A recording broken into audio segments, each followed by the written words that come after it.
rebuilding. The catastrophic failure, a new start. Physically, mentally, our careers, our businesses. Step back, first step, next step. The driver in me just wants to get it done tomorrow. We'll do this, do that, let's move this, where are we at with this? You build some confidence, build some self-esteem, start to feel better about yourself. The Silverback Blueprint Podcast, a show for men over 40 who focus on getting stronger, staying motivated, building discipline, creating a community, and becoming truly happy. Welcome to episode 67 of the Silverback Blueprint Podcast, My Superpower.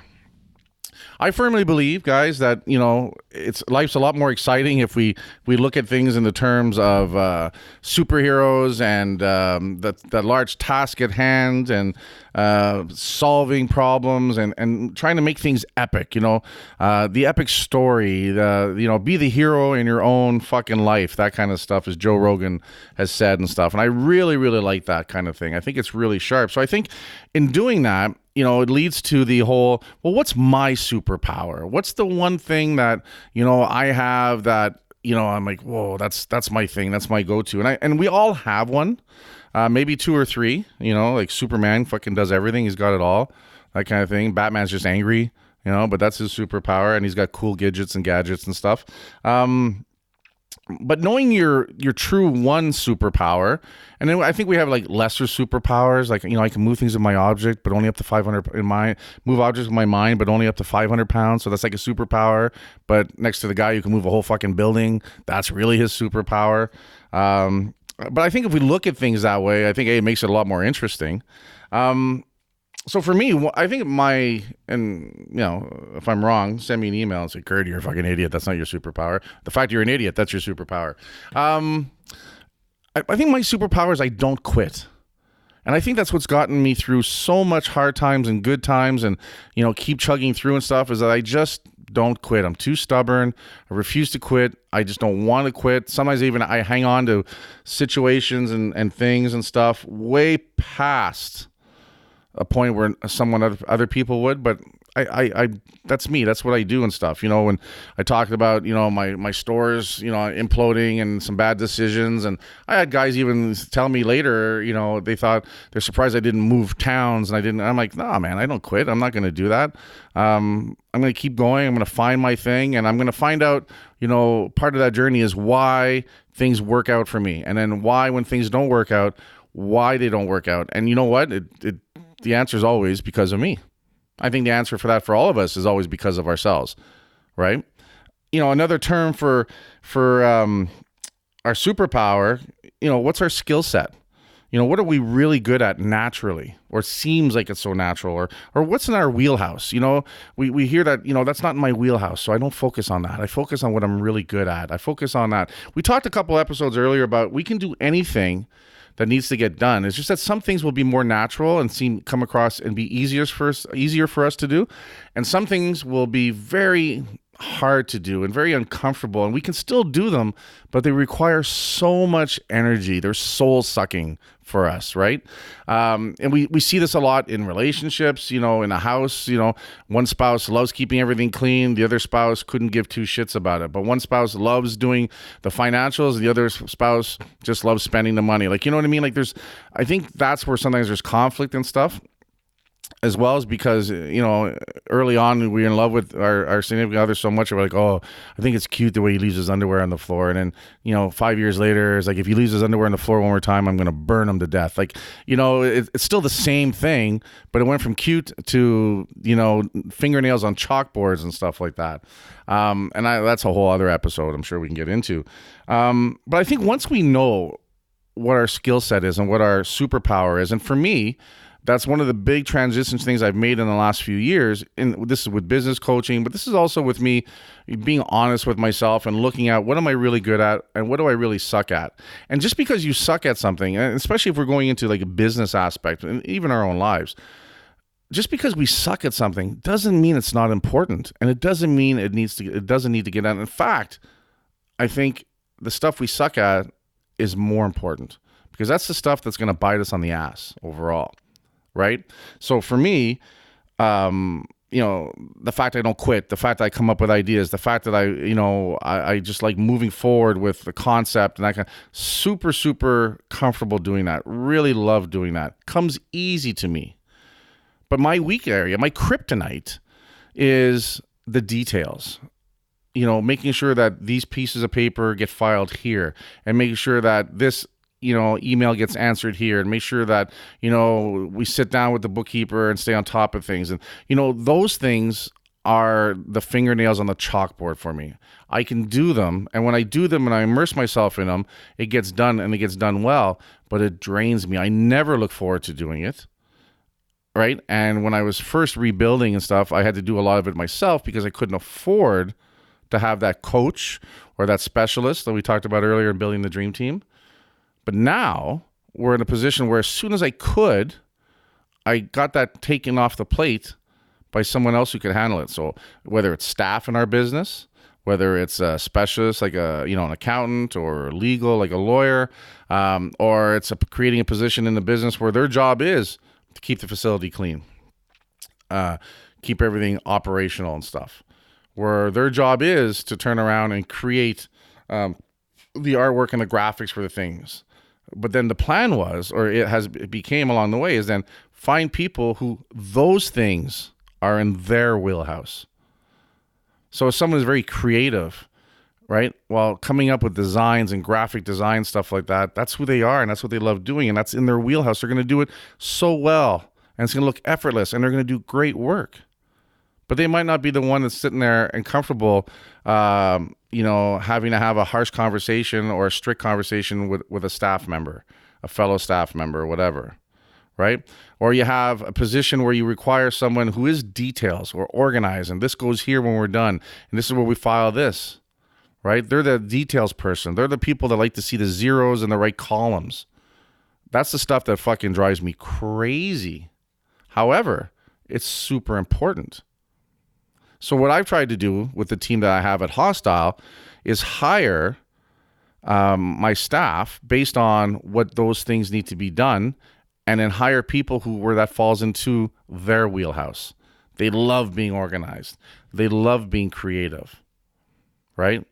They're a really good listener, and they're great to talk to the clients coming in, and they're empathetic and stuff like that. Things that I'm not super empathetic about. I get you. I understand. I get what's going on. But then I'm going to be that guy that says, well, there's a point in time where it's like, you just got to work hard, motherfucker. Right? I'm not the one that's always going to sit there and accept the excuses. Well, I did this because of this, and I didn't eat well because of this. And it doesn't mean I've perfected it. Food is my issue, and I get better at it, and I work at it. But I don't kid myself on it. I don't pretend that there's a weird reason why it's not working for me. Yeah, the weird reason is I eat fucking way too many carbs. That's the weird reason. Right? But someone along the line who's learning, a client, they're not ready always, the harshness isn't always the best answer for it. So having people that are a little softer, a little more empathetic, that's their comfort zone. They're more nurturing, right? Super important. And we have that. And since we've worked on building that team, things run smoother because of it. And it's the same for us. It's the same for us in our lives, right? I know it's super important for the house to be clean and organized. For two reasons. One is it just is. Number two, I know for my wife, it's important for her. It's not natural for me. So I work always on improving how well I clean up after myself and put things away and stuff like that, right? In a perfect world, I'd love to hire someone to do that. But, there's a cost to doing that. There's the uncomfortableness of having someone in our home doing that, so we strike a happy balance and stuff, right? But I'm not surprised that's not in my comfort zone. That's not in my wheelhouse, right? If you have a job and you take a job because of the money, but what you do is not in your wheelhouse, that glow of the money is only going to last so long. And I think that's one thing. If I listen a lot to people that are stuck in jobs that they hate, is that they got drawn to it because of maybe job security. They got drawn to it because of the financial reward. But because it truly isn't in their wheelhouse, it truly isn't in their natural sweet spot, they aren't doing what they really enjoy doing, the money quickly becomes not enough. Right? Because you can only look forward to every paycheck for so long. Right? They're miserable. They don't like what they do. They don't feel fulfilled. They feel trapped. Maybe that's how you feel. But I guarantee if you don't feel that way, you know people that feel that way. I've known cops that hate being cops, but they love the fact that they can make, 80 grand a year more with overtime and have the schedule they do, but they don't like being a cop. And I think that's unfortunate because you know what? I think that also affects how good of a cop they're going to be, or a fireman, or a nurse, or a doctor, or a government employee, or some controller in a business. If you're not happy doing what you're doing, it's going to affect how well you do it. It's going to affect people around you, and it's going to affect your happiness. It's going to affect your sense of fulfillment. So what do we do then? Well, we try to find other things that make ourselves feel better. So then we're going to run into things where maybe we go out with the boys too often, right? Or maybe we drink a little too much, right? Or we watch a little too much TV, or we eat a little too much food because we're looking to compensate for that unhappiness. We're looking to mitigate that. We're looking to medicate that sorrow that we have in us. So we're going to find something to make us feel better, even if it's for a little bit. We know we shouldn't be, hanging out with a fucking hooker and chocolate cake in a hotel room. But you know what? For 20 minutes, we felt pretty fucking good about it, right? And then we're in the back of the car, fucking naked, chocolate cake all over us and stuff like that. And we have some explaining to do when we get home, right? Fucking in hindsight, wasn't the best decision, was it? Right? But seriously, right? When we sit there and we see guys, seemingly, oh, fuck, they got all their shit together. And from the outside, they got this, and this. But then we turn around and they find out that they did something, they fuck shit up. I really believe it's because they're not happy and fulfilled for whatever reason. I was talking to someone the other day who just lost a job recently, and they were making good money. But they found something else that they're getting into, and they're actually quite happy about it. And you know what? They're making 20% less, and they're excited about it. Because until they got out of that job, they didn't realize how stuck they really felt. They knew they weren't happy in it, but once they got out of it, they realized even more how unhappy they were. I think we've talked about it a few times on the show, the boiling frog. That's one of my go-tos and stuff like that. I just like to boil frogs. The way it works is that you can sit there and you can boil a pot of water, and once it's boiling, try to throw a frog in. Now, you only do these in the countries that allow you to do that. And the frog immediately will jump out because, as with anything, wouldn't you want to remove yourself from excruciating pain? Comparatively, if you took a frog and put it in a pot of room temperature water and slowly turned up the heat on that, slowly, so it slowly got warmer and hotter, but you did it over such a long time, the frog will die. It won't jump out because it got used to it. It got used to that stress. And it starts mild. And then it gets progressively worse, but we get so used to it that we say, oh, well, it's just Monday. It's just Friday. Well, that's just the way it is. Everybody has this. Everybody goes through this. Like we get comfortable in the shit show until eventually we die. Now, the frog died because of the heat. We get all kinds of health issues and stuff because of stress. Stress does kill. Or we crack and we go sideways and fucking end up in fucking Vegas dressed up as a fucking chick. Right? The shit happens, guys. It really does.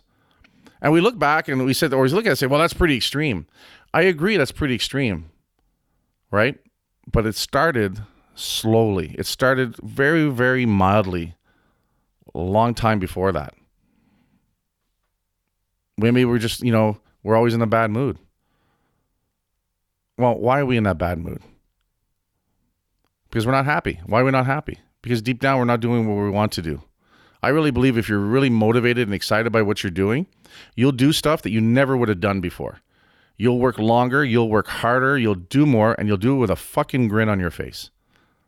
We just finished this powerlifting meet coming up. So this is the early December. We just ran a meet. We run 2 or 3 a year. 100 lifters, and there was some screw-ups along the way. A bunch of shirts were supposed to come in earlier in the week. Boxes were short because we're coming into Christmas, and all the UPS and Pure Later and those drunk guys in trucks are always making mistakes because they're just overloaded. It's busy. So, human nature, but, I was short a box one day, short another box. So I had, came to the point where Friday before the event, I was printing T-shirts. I printed T-shirts till 2 o'clock in the morning, and the event was starting at 8 a.m., right? I was tired. I was a little pissed, right? That kind of stuff. But at the end of the day, I got it done, slept for a few hours, got to the event, and within 10 minutes of being the event and seeing the excitement and the energy and the place being full and people hitting weights and everyone having fun and excited and doing stuff and, seeing our brand walking around here and people buying our shirts and our hoodies and this stuff and everyone's just having a great time doing what they love. Well, how long do you think I thought about how tired I was? Not very, because it was replaced quickly with the passion of what I'm doing, the passion for powerlifting, the passion for helping other powerlifters, the passion for building my brand. It was all worth it in that instance. So to me, that's what's super important, is that we find out what our superpowers are, what our wheelhouse is, what are we really good at, what do we really enjoy doing, and then we find out, how do we do that for a living? How do we do that for a job? How do we do that for a business? How do we do that just for ourselves? And I'll tell you, when you figure that out, everything else falls into play. You have to be brave. It's going to be scary. It's really hard to turn around and make changes. Going back to talking to... I was talking to two guys at the gym. Both of them are delivery guys. One works for Pure Later, one works for UPS. One of them is, just bitter because they have to work 12-hour days. As a business owner, a 12-hour day is not an uncommon thing. So I don't have a lot of sympathy for that. However, that guy has been driving 20 years. So there's no way he doesn't know that this time of year, 6 weeks before Christmas, things get crazy and there's overtime, but you get paid for that overtime, right?